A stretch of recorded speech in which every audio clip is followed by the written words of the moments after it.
For most people, when you talk about Lee Kuan Yew's legacy, what comes to mind is Singapore being wealthy, being efficient, honest government, and so on and so forth. But you have to ask yourself, that too is a certain, to a great extent, true. But you have to ask yourself what underpins that. And the other half of his legacy is that he concentrated power very much in his own hands. In order to achieve these things, the wealth, the efficiency, the honest government, he steadily undermined the institutions of government, the independence of many institutions, and concentrated power in his own hands. So his legacy is also very much one-man rule in Singapore, but one wrapped up with a veneer of parliamentary democracy. And that's really what we're seeing falling apart now, because one-man rule is basically unsustainable. Maybe if that one man is someone as brilliant as Lee Kuan Yew, but in the long term, as we've seen over and over again in history, one-man rule simply is not sustainable.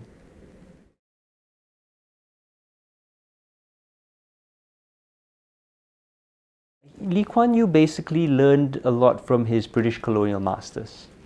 He collaborated closely with them in the 60s, and what happened was that he learned two really important things.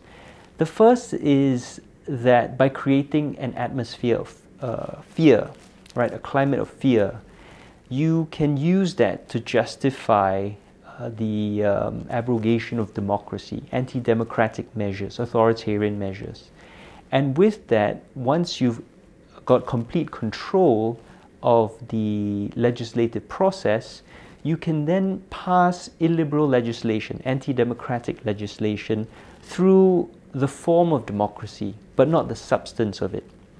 And so that's what he did. In around 63 onwards, he used the fear of communism during the Cold War to arrest and detain or expel his political opponents.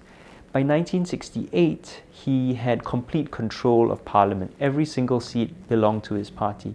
And from then on, you see this steady erosion of Singapore's democratic freedoms and liberties, but more importantly, the erosion of the independence of state institutions. And so he passed all these laws through parliament that steadily concentrated power in his hands. And so what has happened basically is that this pattern has been inherited, this system has been inherited by Lee Hsien Loong, who is doing the same thing. These decisions are made in advance by Lee Kuan Yew, by Lee Hsien Loong, either by themselves or with their trusted advisors. And then after that, they are passed through the form of democratic consultation and deliberation and through the legislative process, and then thereby legitimized. But really, the decisions were a foregone conclusion. And that's what Lee Wei Ling and Lee Hsien Yang are really upset about. For many years, they of course benefited from this system, but now the system is being used against them. Right? A decision that Lee Hsien Loong made about the house at Oxley Road is probably has been taken in advance, but what's happened is that he then convened the committee to legitimize this decision, to give it a veneer of parliamentary democracy in order to wash his hands clean, to keep his hands clean, and to say that it was done the proper way. But it's a foregone conclusion.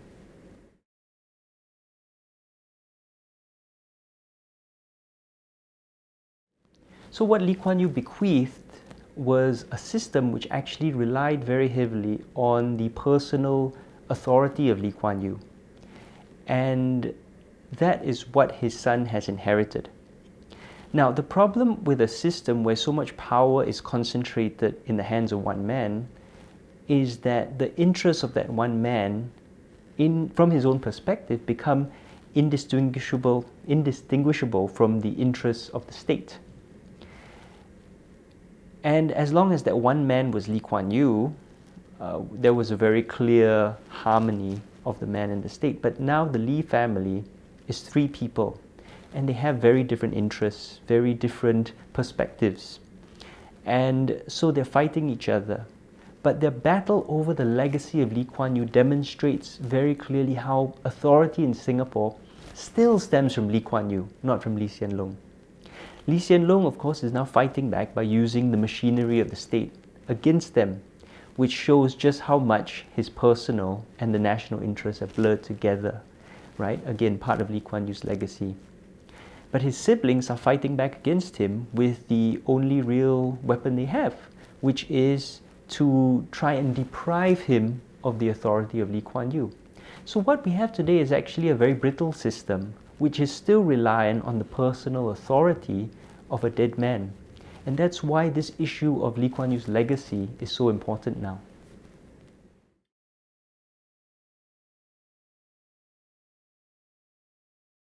As academics have proven, for example, in Michael Barr's work, the Lee family is central to Singapore. They hold all the levers of power. One of the very interesting things in Michael Barr's work was he demonstrated that the biggest correlation between elite status in Singapore, in other words, a leadership position in the political or judicial or the civil service, was a pre-existing relationship with the Lee family. In other words, that predates that person taking up that post. And that suggests that the Lee family isn't merely just one family, but they have a network of people across Singapore who occupy critical positions of power and who all have very close personal relationships with the Lee family. So it's more than just one family.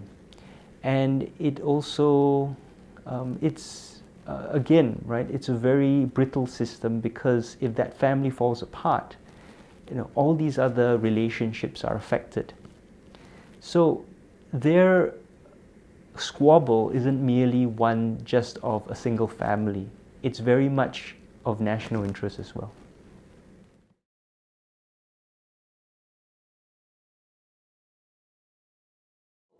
There's this joke about Lee Kuan Yew being everyone's grandfather, right? He was omnipresent, and for most Singaporeans, in our living memory, there has always been a Lee either in charge or sitting in the cabinet or hovering over the shoulder of the Prime Minister.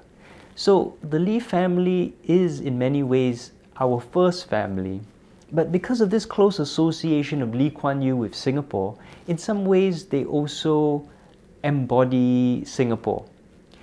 And so I think for most Singaporeans it's very complicated. On the one hand, you're hugely proud of Singapore and you're hugely proud of the Lee family for what they've achieved, especially for Singapore. On the other hand, of course, especially in Lee Kuan Yew's later years, he said some things which were very embarrassing, which the government had to disown. And like any family, I think people recognize that any family has its own disputes, its own tensions, its own family issues. But of course, if it were any other family, that would be a private matter. Settle it between yourselves, settle it in the courts. But because the Lee family controls so much power in Singapore, and how they behave and how they think has the ability to intimately affect our lives. For example, of course, Lee Kuan Yew for a while got it in his head that eugenics was the way of the future, and so actually passed laws that were pro-eugenics and tried to tell us who we should marry, right? Graduates should marry other graduates, graduate women should have more children. And then he realized a few decades later it wasn't working and he discarded it. But that just shows you this family and what they think and what they feel has the ability to affect all our lives very intimately. And that's why Singaporeans are both incredibly concerned and incredibly worried about this dispute.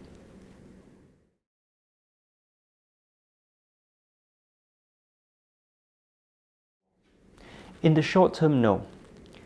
The way the system is set up is that the only avenue of political change is Parliament, and the PAP has overwhelming control of Parliament. Political action, political activism outside of Parliament is either completely proscribed or heavily restricted. It's almost impossible to change the political process except through Parliament. And so the PAP has done a really thorough job of controlling Parliament and, equally importantly, controlling elections. Elections in Singapore are not fair.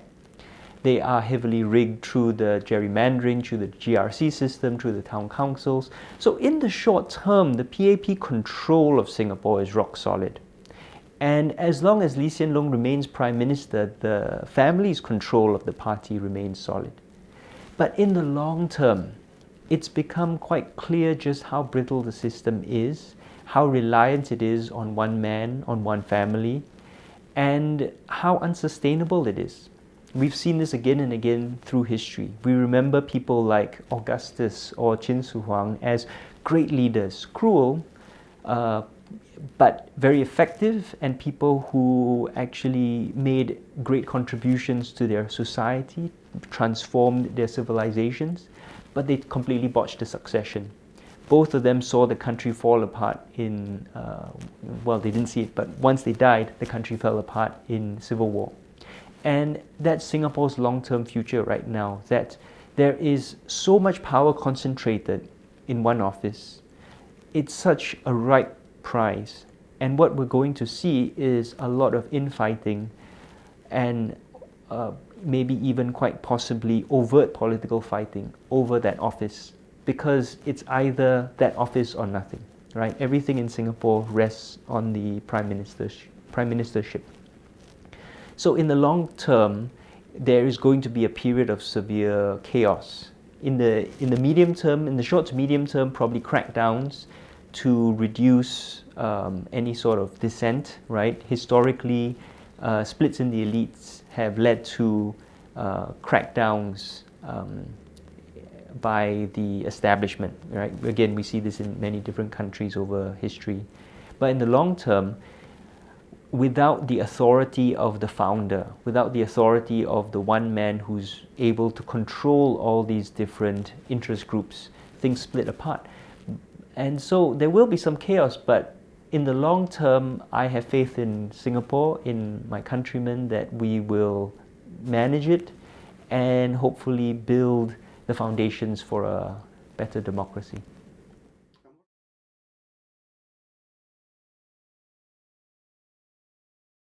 I think a lot of Singaporeans will have had a lot of faith in the Lee family.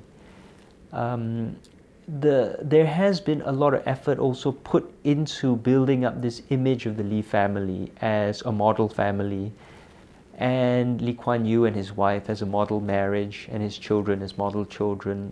And so this is really showing that they're just as human as the rest of us.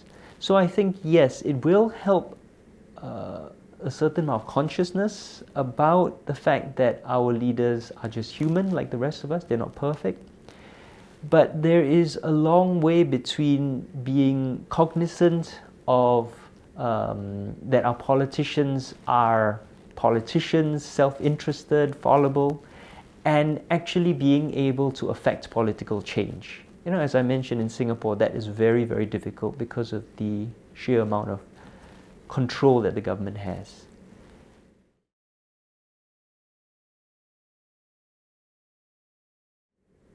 I think the important thing to remember is that it's two things. The first is that the most serious accusations are about the abuse of power, the use of the state office for private personal gain, the accusations of nepotism and favoritism, and that, first of all, this is not new in Singapore.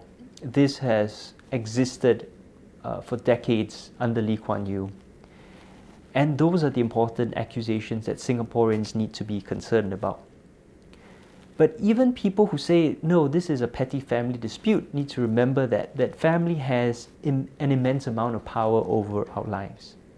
The government, right, can dictate where we live, who we marry, how many children we have, our property, our pension funds. That is a huge, huge amount of power. And so a dispute within this family, even if you think it's merely a petty family dispute, which is not, but this can really change our lives. And so I think Singaporeans need to be very conscious and follow this very carefully and think about the kind of government and the political system that we want for ourselves.